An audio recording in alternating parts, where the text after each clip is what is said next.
குருடான குதிரையின் நம்பிக்கை. ஒரு காலத்தில் ஒரு சிறிய கிராமத்தில் ஒரு குருடான குதிரை வாழ்ந்தது. குருடானாலும் அது தினமும் கொள்ளு திண்டல் மட்டுமல்லாமல் ஆரோக்கியமாகவும் இருந்தது.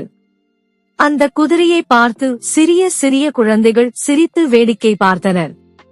அவர்கள் அதை பற்றி பேசிக் கொண்டிருந்தனர். அப்போது ஒரு பெரியவர் குழந்தைகளின் அருகே வந்து மெதுவாகச் சிரித்து அவர்கள் செய்யும் செயலை நிறுத்தச் சொன்னார். அவர் மெல்ல கூறினார், குதிரை குருடானாலும் கொள்ளு தின்கிறதில் குறைய இருக்கிறதா? அந்த வார்த்தைகள் குழந்தைகளை ஆழமாக யோசிக்க வைத்தன.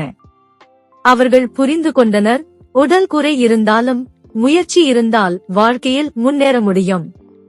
பழமொழி: குதிரை குருடானாலும் கொள்ளு தின்கிறதில் குறைய.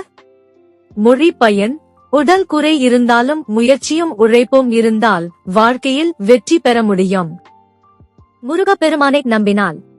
சேனலை லைக் செய்யவும், உங்கள் எண்ணங்களை கமெண்ட் செய்யவும், வீடியோவை பகிரவும் மற்றும் சேனலுக்கு குழு சேரவும்.